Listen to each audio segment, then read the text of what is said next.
Fala pessoal, sejam bem-vindos ao terceiro capítulo da série Escolha Enriquecer. O tema de hoje é renda fixa, que é o primeiro investimento aí propriamente dito que a gente vai estudar a fundo. E se você ainda não é inscrito no canal, aproveita, se inscreve no canal aí, volta, vê os vídeos anteriores se você ainda não viu. Eu sou o Enéas, esse é o Valoriza e vamos lá.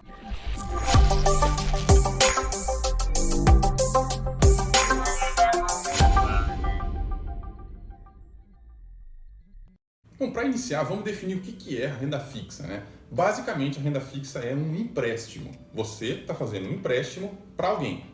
Pode ser para o banco, pode ser para o governo, pode ser para uma empresa, pode ser para aquele seu cunhado, enfim. A relação risco-retorno tem a ver com a qualidade do credor para qual você está emprestando, né?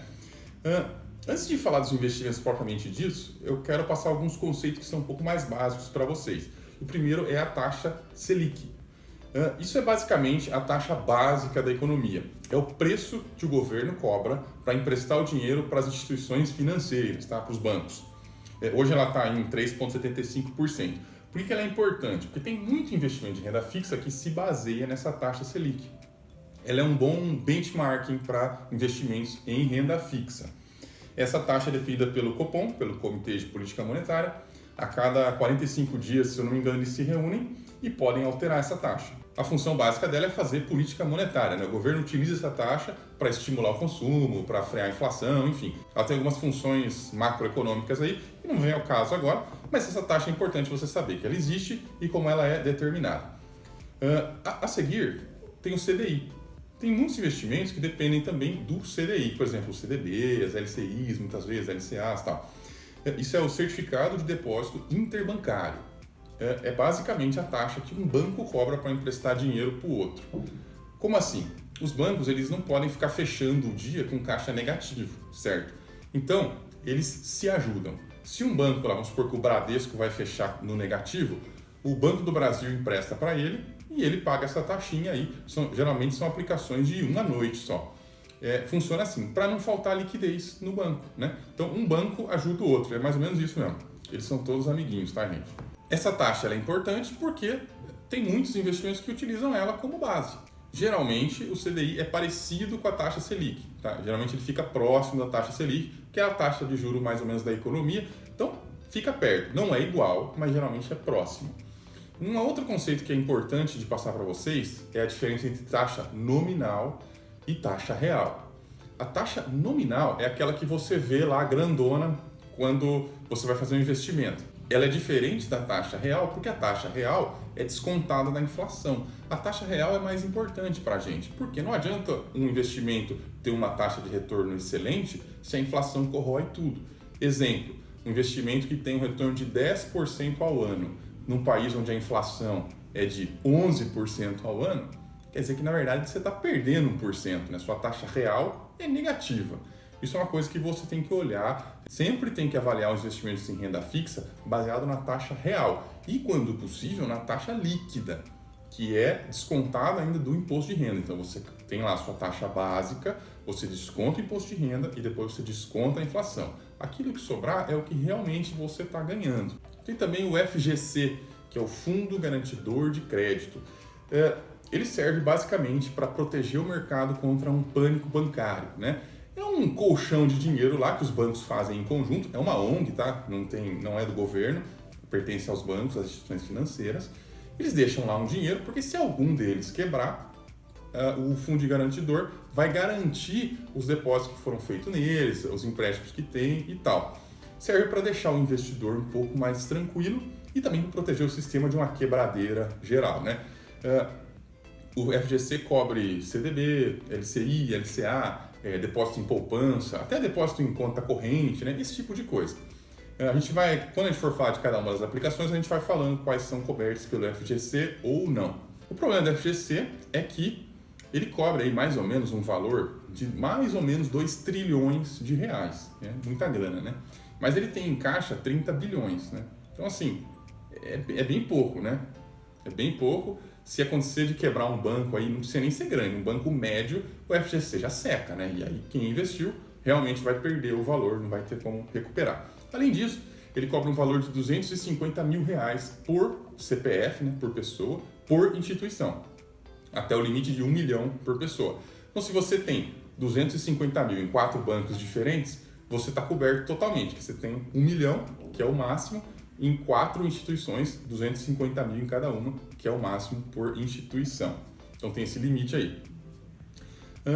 Bom, prosseguindo, né, falando dos investimentos propriamente ditos, por que alguém investe em renda fixa? Por que alguém coloca renda fixa na carteira? Como todos os investimentos, tem aquela tríade, né, que é o segurança, liquidez e rentabilidade, né? A renda fixa, ela pende um pouquinho mais para a segurança do que para a rentabilidade. E muitas vezes também a liquidez. Por quê? Basicamente, a gente vai correr risco, a gente vai, né, aceitar variações, oscilações lá na renda variável, que vai ser o assunto da próxima semana.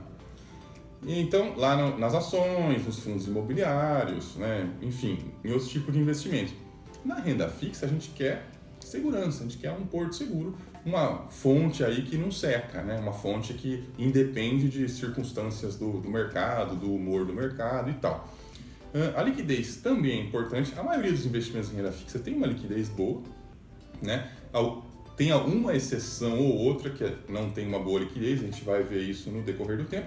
E a rentabilidade é normal, né? Não é uma rentabilidade alta. Claro que se você pega 20 anos aí em boas empresas, bons imóveis, bons fundos imobiliários, né, bons qualquer ativo versus a renda fixa, é claro que a renda fixa perde, mas na renda fixa a gente não está atrás de rentabilidade só. Apesar de que, no longo prazo, se você escolhe bons investimentos, eles vão te dar sim uma rentabilidade bacana, né? Livre de risco, né? Livre de grandes riscos, né? Não existe nada livre de risco 100%, mas é livre de riscos maiores. Queria começar passando para vocês os títulos privados. Primeiro, quando você fala em título privado, você tem que avaliar a questão do risco versus o retorno, né? Por exemplo, quando você empresta dinheiro para aquele seu cunhado que tem o nome sujo, que ficou devendo para todo mundo, que tem conta no bar, conta na loja de roupa, você espera que você vai receber aquilo ali? Não, né? Você empresta porque você quer ajudar e tal. Mas é lógico que ele não vai te pagar. E quando o seu cunhado endividado vai te pedir dinheiro, ele fala que vai te devolver com juros de 100%, né? Por quê? Porque dificilmente você vai querer emprestar para o cara e tal. É mais ou menos a mesma coisa no mercado financeiro. Quanto pior a instituição, mais juros ela te promete. E essa é a pegadinha da renda fixa. Porque o investidor iniciante, o investidor amador, ele só olha para a rentabilidade e esquece da segurança, que é o mais importante, né? O pequeno investidor ele tem que aprender a gerenciar risco, não a gerenciar rentabilidade. A rentabilidade não vai te enriquecer sozinha. Porque se você perde tudo, se você perde uma boa parte, se você toma alguns tropeços aí, tudo que você fez não vai adiantar nada, né? Então, a segurança é mais importante, principalmente quando a gente está falando de renda fixa. O investimento mais popular de renda fixa é a poupança, não tem como não falar dela. Eu sei que a poupança está fora de moda, ninguém gosta dela e tal, mas é importante deixar claro aí para que ela serve, né? Primeira coisa, ela é garantida pelo Fundo Garantidor de Crédito. Então, o FGC cobre depósitos na poupança até R$250 mil e tal, como as outras aplicações. Ela tem uma regra hoje bem peculiar que depende da taxa Selic. Lembra aquela taxa Selic que eu falei no começo? Então, depende dela. Se a Selic for maior do que 8,5%, que parece estar um pouco distante agora, né? A gente está em 3,75%, mas enfim. Se a Selic for maior que 8,5%, o rendimento da poupança é 0,5%, mais a taxa referencial, que é uma taxa de correção monetária e tal. Então, é 0,5% mais essa correção. E se a taxa Selic for menor do que 8,5% ou igual, o rendimento da poupança vai ser 70% da Selic, ok? E ela é isenta de imposto de renda, então você não paga imposto de renda. Então a poupança não serve para nada porque paga muito pouco, né? Então, na verdade não é bem assim. Você pega investimentos aí de curto prazo, a poupança é até melhor do que outros tipos de renda fixa. Porque no curto prazo, o imposto sobre a renda fixa, que segue aquela tabela regressiva, é um pouco grande. Então, muitas vezes não compensa você fazer outros investimentos quando o prazo é muito curto. Você precisa guardar um dinheiro por alguns meses, aí, acho que por menos de um ano. Às vezes não vale nem o trabalho. Então, ela serve para alguma coisa. Além disso, a liquidez dela é campeã, né? Ela é um investimento que tem a maior liquidez De todo, eu não conheço algum que tenha uma liquidez maior, que você pode simplesmente usar o seu cartão lá, geralmente ela tem resgate automático. Então, ela tem aquele uso na reserva de emergência, que foi assunto do primeiro capítulo. Mas para investir, para enriquecer para o longo prazo, não é o caso de você deixar o seu dinheiro na poupança, porque vai render muito pouquinho. Prosseguindo, temos o CDB, Certificado de Depósito Bancário. Também é uma aplicação em renda fixa muito popular. Aqui você está emprestando dinheiro para o banco, né? Você está emprestando dinheiro para algum banco. E o retorno que você tem geralmente é um percentual do CDI. Lembra aquela taxa CDI que a gente viu lá no começo? Então, é para isso que ela serve. É algum percentual do CDI. Uma das coisas que você tem que avaliar quando você olha um CDB é a relação risco versus retorno. Por quê? É muito comum um amador olhar lá um CDB que paga 125% do CDI e achar que aquele é o melhor investimento.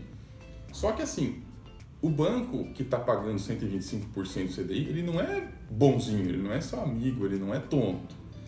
Ele está pagando isso porque se ele pagar menos, ninguém empresta dinheiro para ele. É que nem o exemplo do seu cunhado endividado. Se o seu cunhado não paga ninguém e ele não tem um bom nome na praça, ele vai falar que vai te pagar lá um monte de dinheiro. Se você emprestar, vai pagar um monte de juros e tal, para te convencer a emprestar para ele. É a mesma coisa. Quanto pior o banco, quanto menor o banco, quanto mais novo o banco, mais ele vai te pagar no CDB.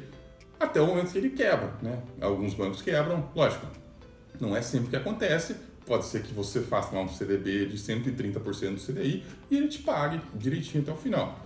Ok, mas é um risco que eu acho desnecessário correr na renda fixa. A gente já vai correr risco na renda variável, né? Então, na renda fixa, eu não gosto muito de ficar correndo risco.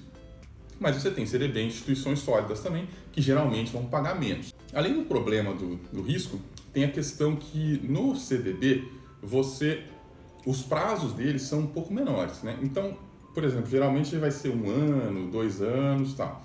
Qual que é o problema disso? Se você está pensando numa acumulação de patrimônio para o longo prazo, isso vai te prejudicar. Basicamente porque você vai ficar pagando imposto toda vez que o CDB vence. Então, por exemplo, eu fiz um estudo no Excel aqui, se alguém quiser a planilha, deixa nos comentários aí que eu envio para vocês, comparando exatamente isso, 2 investimentos com a mesma taxa de juros, de 5%, com investimento inicial de R$100 mil, o prazo aqui está de 30 anos, com um CDB vencendo de 2 em 2 anos e um outro investimento que vai até o final e só paga o imposto no final. Notem que a alíquota do imposto é igual para os dois casos, é 15% nos dois casos. Mas olha que coisa interessante, quando você paga imposto só uma vez lá no final, você acabou com R$382 mil. Quando você fica pagando imposto de 2 em 2 anos, você acabou com R$350 mil. Essa diferença é só porque você foi adiantando o imposto. A alíquota é idêntica, é 15% para os dois. Mas acontece essa diferença por quê? Porque você fica girando o seu dinheiro e cada vez que você gira, você tem que pagar imposto para o governo. Então, apesar da alíquota ser igual, você acaba no final com menos patrimônio. Além disso, o CDB ele tem a tabela regressiva de imposto de renda, que se você deixa um prazo muito curto, ele vai ter um imposto maior, né? Geralmente não é o caso, mas você tem que pensar nisso se você tem um prazo curto e tal. Bom, uma coisa positiva é que existem já CDBs com resgate automático. É uma opção para reserva de emergência, porque se o CDB tem resgate automático e rende um pouquinho mais que a poupança, não tem problema você deixar sua reserva de emergência lá. Com resgate automático, você vai poder usar a qualquer momento para cobrir sua conta. Então, serve como reserva de emergência, né, se tiver essa opção no resgate automático. No geral, não é assim, lógico, né? Isso só funciona se for o CDB do banco que você tem conta. E geralmente eles não abrem isso para todas as contas, mas tem essa possibilidade. É um uso possível do CDB. Prosseguindo, a gente tem as letras de câmbio, né, as LCs, que são assim, basicamente são iguais ao CDB, muito parecidas, porém elas são de financeiras. CDB é de banco, letra de câmbio é de financeira. Porém, elas têm menos liquidez. Então, muitas delas vocês não podem resgatar antes do vencimento, o que é ruim, né? Porque se você precisar de dinheiro antes, vai fazer o quê? E algumas que têm a liquidez, mesmo assim você tem uma carência, então você tem que ficar lá tantos meses até poder resgatar, né? Isso atrapalha, lógico, apesar de ser igual ao CDB, tem essa desvantagem da liquidez. Mas o conceito é bem parecido, só troca o banco pela financeira. Prosseguindo, temos as LCIs e as LCAs, né? São letras de crédito do agronegócio e letras de crédito imobiliário. Elas são emitidas por banco, por financeira, por cooperativa de crédito, né? Só que eles são títulos que servem só para financiar essas áreas específicas. As LCAs servem para financiar o agronegócio e as LCIs para financiar o mercado imobiliário. Eles são protegidos pelo FGC, até aquele limite do FGC e tal, então tem essa cobertura. E o que é muito importante aqui é que eles são isentos de imposto de renda. Então, nesse caso aqui, você não paga imposto de renda. Você não tem essa desvantagem que tem no caso do CDB e tal, de pagar o imposto de renda. Mas, como nada é de graça, você tem bem menos liquidez, né?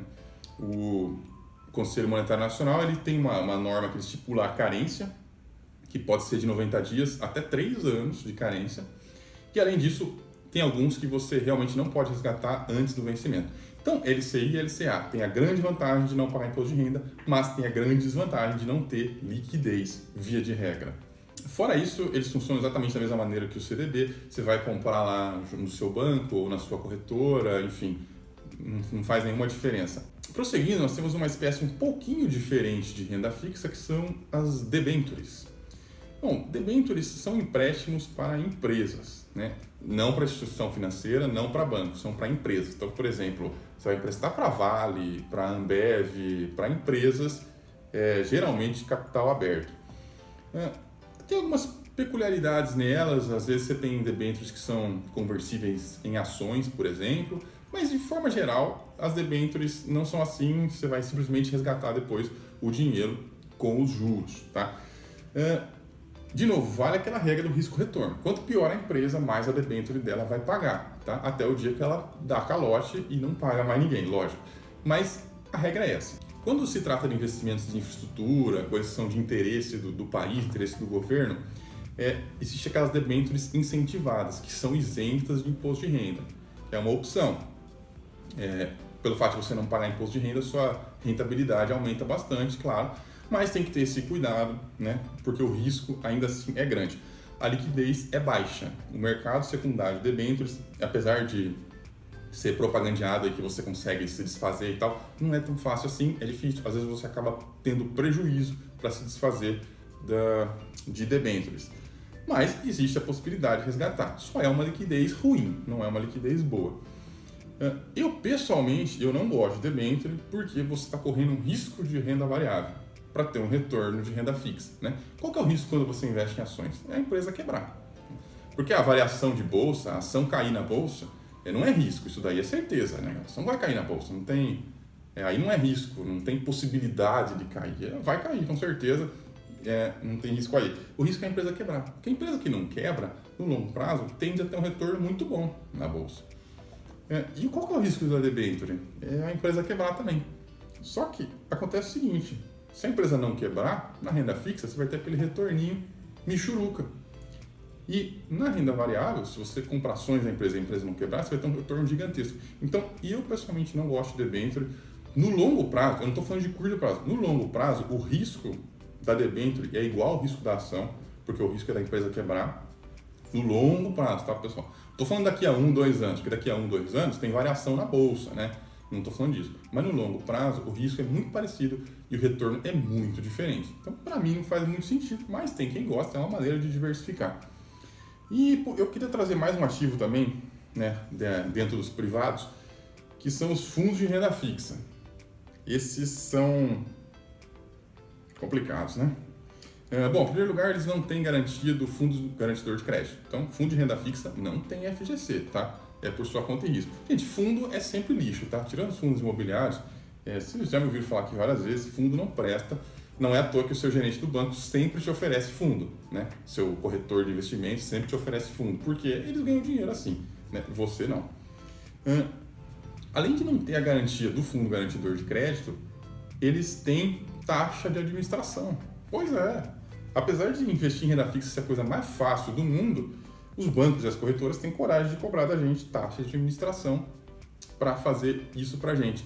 E assim, no universo onde a taxa de juros da economia é 3,75%, né, qualquer 0,5% ao ano que eles tirem de taxa de administração já é um roubo, é muita coisa. Fora que tem fundo que cobra 1, 2%, o que é simplesmente assim ridículo, né?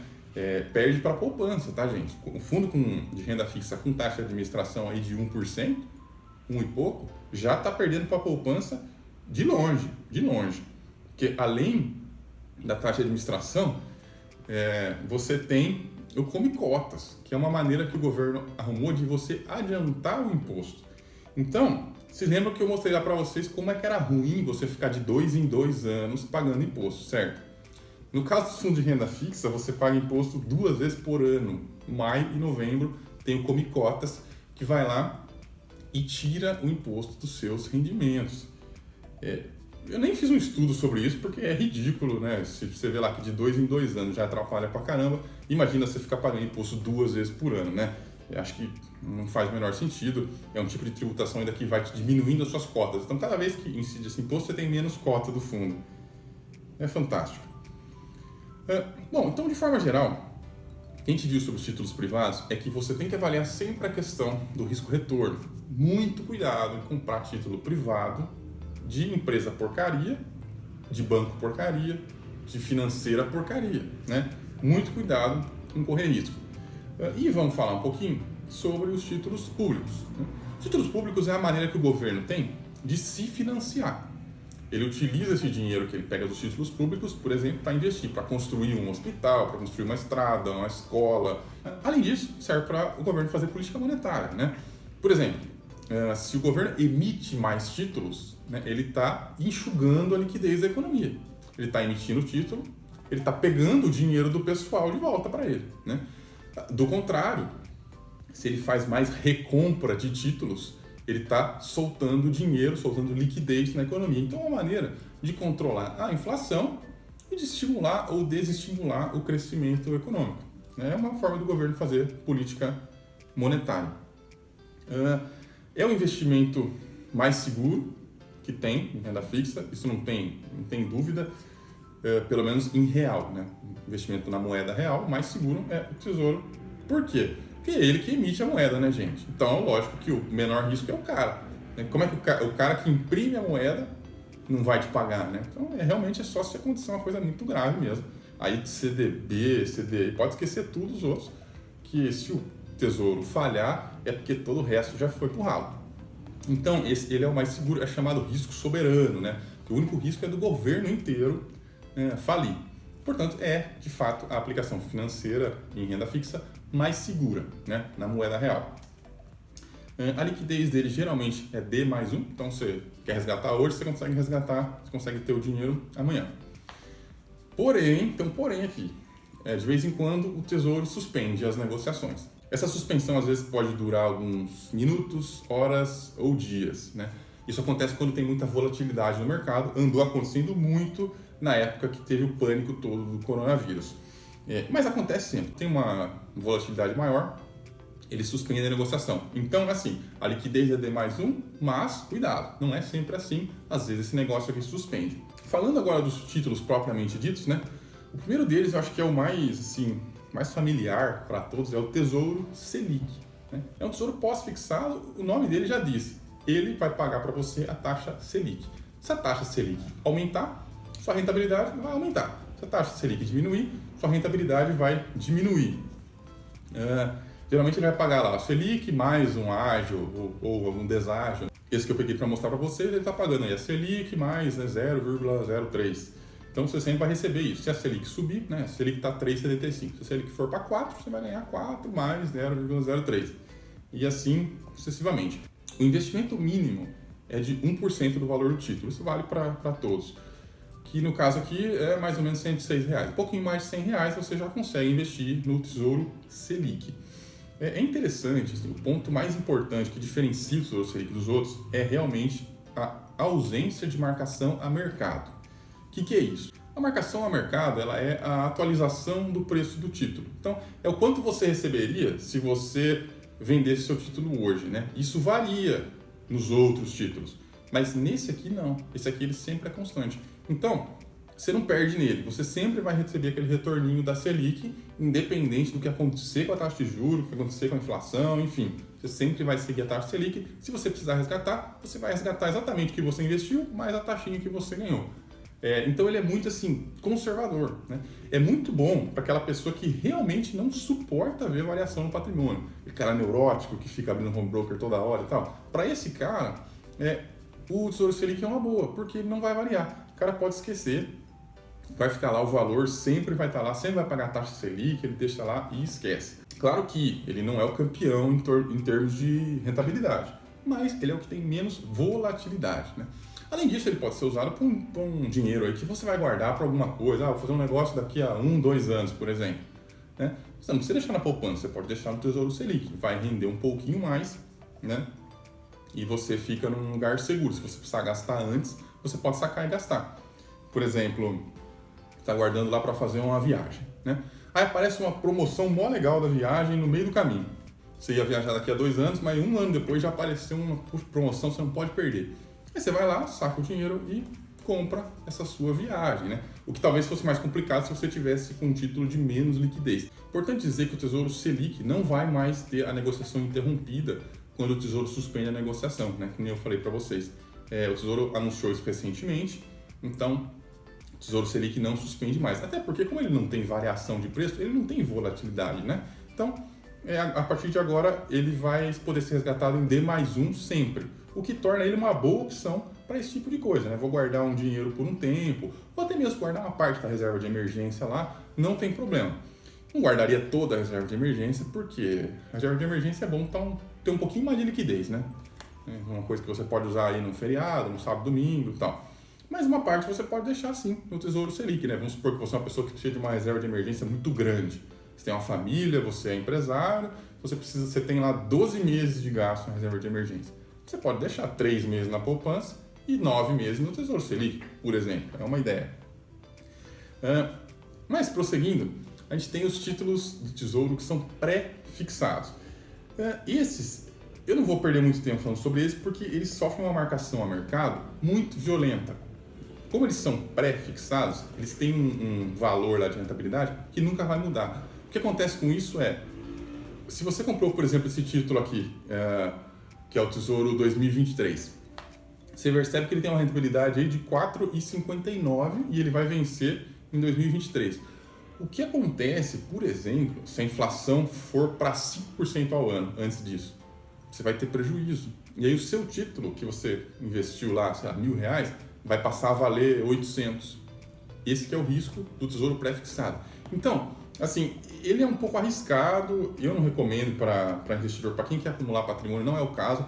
Para que ele serve? Para especulação. Quem é especulador pode utilizar esse tipo de título, né?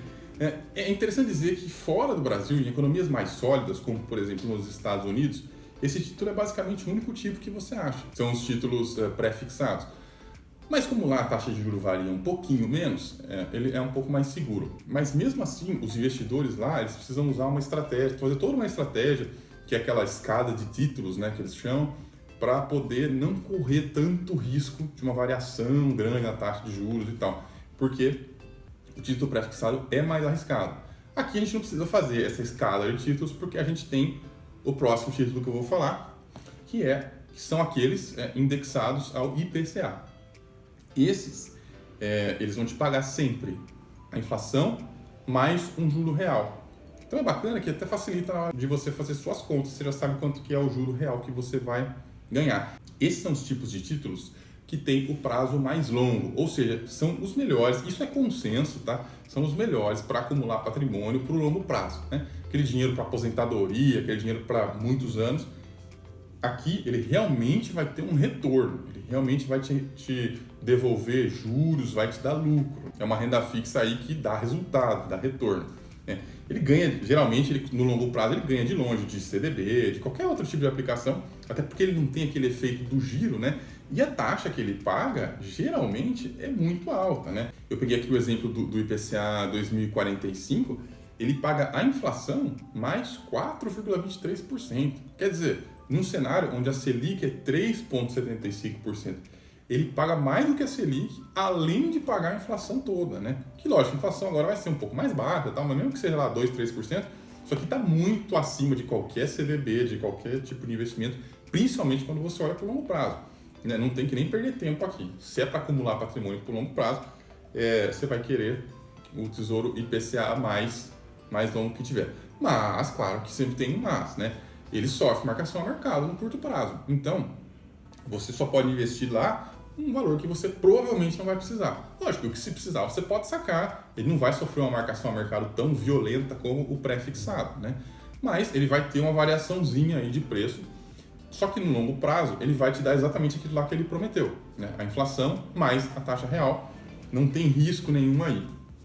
Você sempre vai ter um ganho real. A principal função dele, lógico, é a tranquilidade financeira, é a aposentadoria. Mas ele também serve para você fazer uma compra planejada, né? Por exemplo, se você tem lá, pretende comprar um imóvel daqui a 5 anos e tem um título do Tesouro, um título IPCA, que vence na data que você quer comprar o imóvel, você pode usar ele para acumular. Vai dar muito mais retorno do que se você investir simplesmente no Tesouro Selic. Então, é uma opção também para uma compra planejada de médio prazo aí, ou longo prazo. Mas, claro, a principal função dele é para juntar patrimônio mesmo, para a independência financeira. Só uma outra coisa, existem alguns títulos que pagam cupons, né? Os cupons, basicamente, funcionam da seguinte maneira. 2 vezes por ano, é semestral. O juro que você ganhou, ele pega e te paga como cupom, né? Eu peguei como exemplo aqui o que vence em 2055. Você pode ver que a taxa dele é até melhor, é a melhor que tem, na verdade, que é o IPCA mais 4,28%. E aqui tem uma peculiaridade muito interessante. O valor que você investiu, aquela grana toda, vamos supor que você colocou lá R$100 mil, ele vai sendo atualizado pelo IPCA. E o juro, só o juro, ele paga para você todo semestre. Então olha que bacana. O valor que você colocou lá não vai perder o poder de compra, porque ele vai ser atualizado pelo IPCA e ao mesmo tempo você vai ganhar um pouquinho, né, todo semestre. É uma forma de ter uma renda perpétua, que nunca diminui, nunca perde poder de compra. É interessante para quem já está numa fase mais de usar do que de acumular, né? Mas quem está na fase de acumulação não vai preferir isso aqui, porque você está adiantando imposto de renda, né? Sempre quando ele te paga, ele desconta o imposto de renda. Então não faz sentido para quem está numa fase de acumulação. Agora, para quem está numa fase aí já de usar, né? Aí é um título que faz muito sentido, porque a renda ela fica perpétua e nunca perde o poder de compra.